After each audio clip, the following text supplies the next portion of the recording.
the Rules and Open Government Committee and Committee of the Whole for February 5th. We have a quorum. All of our members are here or walking only yards from their seat at a brisk pace.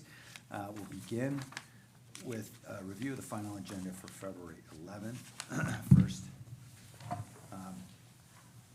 note that we have several ads, many ads, bless you, including all the consent items plus looks like a Transportation Safety Vision Zero Action Plan. It's 5.1. And then we'll review starting on pages 4 and 5. Any changes?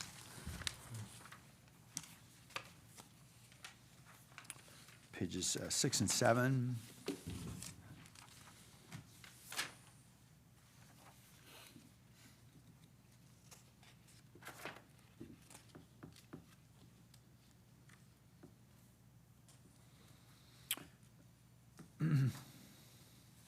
Pages 8 and 9.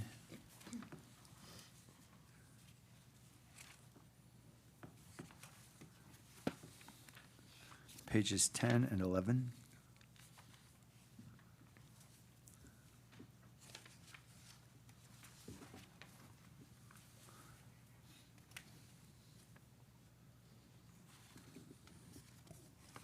Pages 12 and 13.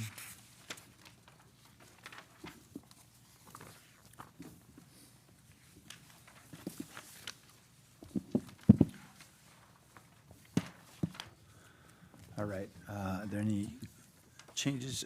Blair Beekman?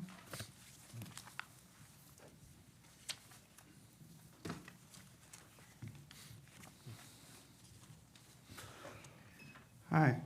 To speak to item 5.1, the Vision Zero Action Plan, I was really fairly impressed with the meeting you had at T&E on Monday on this issue.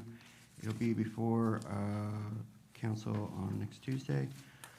I'm hopeful that this can really be a time to the term of how all boats can rise, to really bring together the community on issues of accountability with tech and the needs for neighborhood safety of Vision Zero, and to bring those two together in perfect harmony is exactly what Vision Zero strives for. Is how to bring into community togetherness with, say, varied issues. It could work towards that end and have a really good purpose. And my love for accountability, and I hope you can work in that with what will be many demands of the neighborhood safety and green sustainability for the future of Vision Zero. To also offer about the issue of statistics. You nicely mentioned that the ideas of homelessness, and you're including, it sounds like, homelessness into your statistics with what may be for the first time, and with what may be, it's very proud of you to be able to do that. And I think there's been some confusion on how to report that. And I hope as we go forward in the coming years, those statistics are not used as fodder for campaigns and propaganda and strategy, but can be a continual substantive thing each year, and that the homeless are included in traffic fatality statistics. My hat's off to you in doing that, and thank you. Thank you. Motion to approve the agenda for Tuesday, February 11th, including a sunshine waiver for the longest ad sheet I've seen since I've been on the Rules Committee. Second. All right. True that. Any comments? All in favor? Aye. Any opposed? Okay.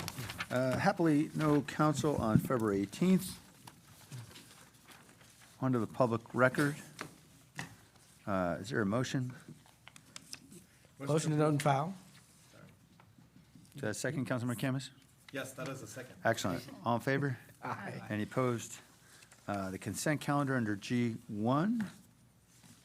Oh, we have no consent calendar. We do have an auditors report. Forgive me. Hi, Joe.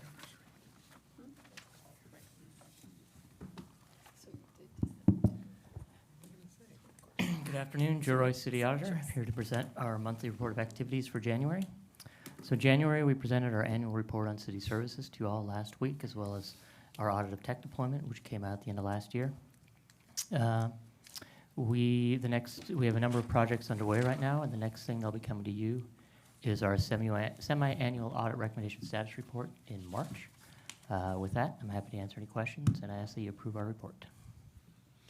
Hey, Joe, I had a question about the park maintenance audit. Is that going to include trash and litter as well as other park maintenance tasks? So we're looking at a number of things, including a lot of the routine activities that staff is looking at out there, which would likely relate to trash and litter pickup. I can pass that information on to the team that's looking at it to make sure that's something that they're reviewing in terms of the recorders, what have you. Okay, thank you. Any questions? Motion to approve? Second.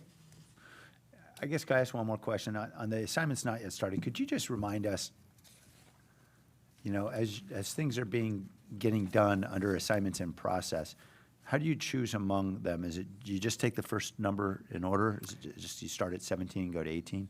No, it's usually in consultation with the administration and department heads about what makes sense.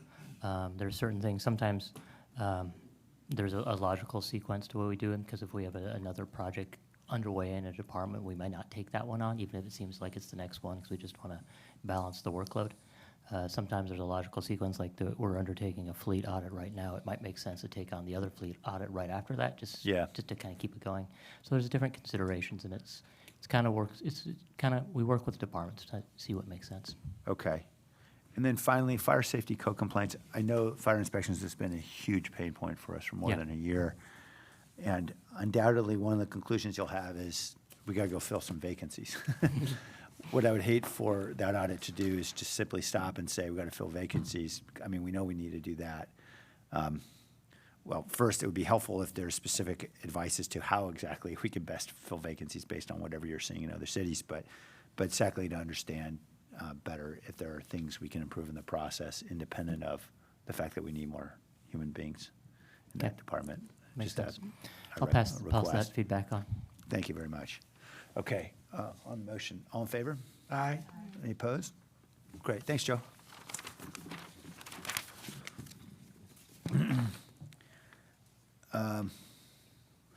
We're now on to the letter from San Jose Youth Commission.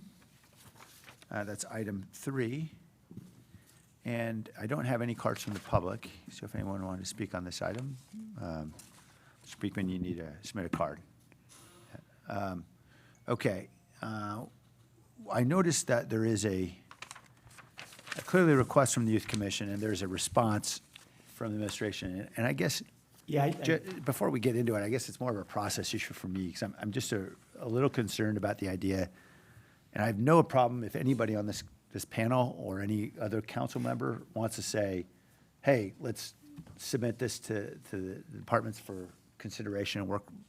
But I'm a little concerned if it's going directly from commissions to staff without any council advocacy and so maybe, Dave, do you want to maybe help us understand better sort of why this would be treated differently than other commission? Maybe I can help. Sure. We actually talked about this at Rules last week. We did. And asked for it to be put on the Rules agenda for this Okay, week. so that's why, because we requested. Yes. Okay, great. Thank you for reminding me. Sorry, Dave. No problem. Yeah, in looking at this item a little more closely, we've used our process here to evaluate it and provided a yellow light. I think really what they're asking is for training, and it's really, I think, more of a referral to the budget process, I think is a more appropriate response to this, and Right. that's how we, I think, should respond to it. Okay. Thanks, Dave. My apologies for the interruption. Mr. Beekman?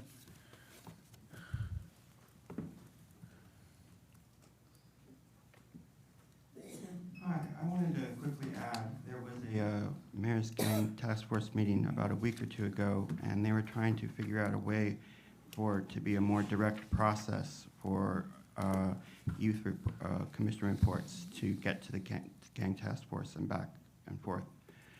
And the same with the task force. So I don't know if this quite is included, but from your words, it sounds like this could be applicable. Thank you. Thank you. Okay, so the staff recommendation is referred to the budget process to consider? Yes. All right. So moved. Second. Motion second. All in favor? Aye. Any opposed? All right. Now we're into open forum. Paul Soto, followed by Blair Beekman.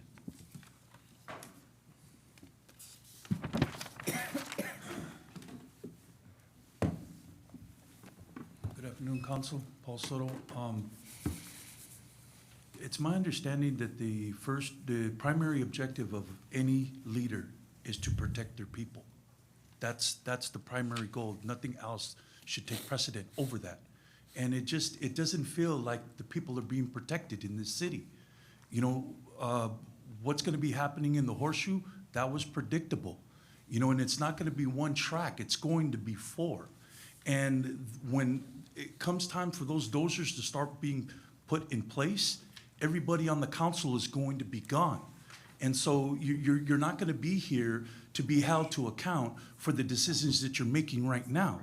And it seems like the decisions that you're making, you're not really considering its impact on the people themselves, but yet you're a representative of the people, and your primary goal should be to protect them. So that kind of like, that's very confusing to me, because I'm on my bike every single day, man. I pass by the streets, I see the suffering that's going on in the city every single day. I see it in the faces of kids whose mothers are single mothers are experiencing the oppressive rents and the cost of living, and that's transferred to the kid. And then that kid doesn't, when they go to school, they don't really understand what's going on with them, what they're feeling or what they're experiencing, but they know that they can't concentrate. And so I'm just, it's as a citizen, it's very confusing to me, and I don't know where else to go. If this is the only forum, and we get, like I said, 2 minutes to speak and a vote, and that's it, that's the only power that a citizen can exercise, then how can we call this a democracy? Democracy being the strength of the people. You know, what we have is a representative government that isn't based on democracy. It's based on you people being privy to information that the average citizen is not. Thank you. Mr. Beekman?